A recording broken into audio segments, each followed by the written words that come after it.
Seorang ahli ibadah dikisahkan terhalang masuk surga karena perkara kecil di mata manusia. Perkara ini bahkan mengalahkan ibadah yang telah dikerjakan selama 70 tahun. Kisah ini diceritakan seorang tabi'in yang bernama Wahab bin Munabi seperti dinukil Ahmad Izan dalam bukunya, La Tatar, Jangan Terbuai. Diceritakan, ada seorang pemuda bertobat dari semua maksiat. Setelah itu, ia menjadi ahli ibadah dan menyembah Allah SWT selama 70 tahun. Dalam kurun waktu tersebut, ia tidak pernah meninggalkan puasa, tidak tidur, tidak berteduh, dan tidak makan lemak. Tatkala lelaki itu meninggal dunia, beberapa saudaranya bermimpi tentangnya. Saudaranya lantas bertanya tentang apa yang telah dilakukan Tuhan terhadapnya. Laki-laki ahli ibadah itu meminta untuk dilakukan hisab. Kemudian, Allah SWT mengampuni semua dosanya kecuali satu dosa.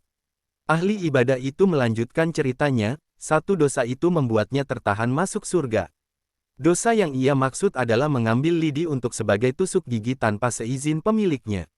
Allah mengampuni semua dosaku, kecuali satu dosa, yaitu aku telah mengambil lidi yang kugunakan untuk menusuk gigiku tanpa seizin pemiliknya. Karena itu, di sini aku tertahan dari surga karenanya, hingga sekarang ini, kata lelaki itu kepada saudaranya yang memimpikannya. Kisah tentang orang yang bertobat lalu menjadi ahli ibadah namun amal ibadahnya sia-sia juga dialami oleh seorang juru timbang. Al-Harits Al-Muhasibi menceritakan, ketika ahli ibadah itu meninggal dunia, beberapa sahabatnya bertemu dengannya lewat mimpi. Mereka menanyakan tentang apa yang telah Tuhan perbuat kepadanya. Si fulan itu menjawab, aku menghitung 15 kafis jenis takaran dari bermacam-macam biji-bijian. Lalu ditanya, mengapa demikian? Ia menjawab, aku tidak mempedulikan takaran yang kurang, karena bercampur debu. Tanah yang menggumpal di dasar takaran itu mengurangi setiap takaran sebanyak tanah yang menempel itu. Itu membuatku disiksa di kubur hingga suaraku terdengar oleh yang lain. Lalu aku ditolong oleh sebagian yang saleh. Bawa amal ibadah tapi justru jadi orang bangkrut di hari kiamat. Rasulullah SAW dalam salah satu hadits pernah menceritakan tentang umatnya yang bangkrut pada hari kiamat. Orang yang bangkrut ini bukanlah mereka yang tidak memiliki harta melainkan orang yang membawa amalan ibadahnya tapi mencela makanan, mendustakan orang lain, dan membunuh orang lain. Hal tersebut dijelaskan Abdul Wahab Abdussalam Tawilah dalam Al-Masih Al-Muntazhar wa Nihaya Al-Alam dan diterjemahkan oleh Subhanur. Ia menukil sebuah riwayat yang berasal dari Abu Hurairah yang mengatakannya dari Nabi SAW.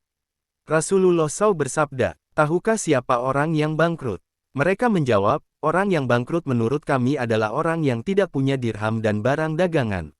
Beliau bersabda, orang yang bangkrut adalah orang yang datang pada hari kiamat dengan membawa pahala salat, puasa, zakat, sedangkan ia telah mencaci fulan, mendustakan fulan, memakan harta fulan, membunuh fulan, dan memukul fulan sehingga kesalahannya ini diambil dari kebaikannya, doa ini diambil dari kebaikannya sehingga setelah kebaikannya habis sebelum diputuskan kepadanya, lalu keburukan mereka diambil dan ditimpakan kepadanya, kemudian ia dicampakkan ke dalam neraka. Hari Muslim dan At-Tirmidzi. Wallahu a'lam bishawab.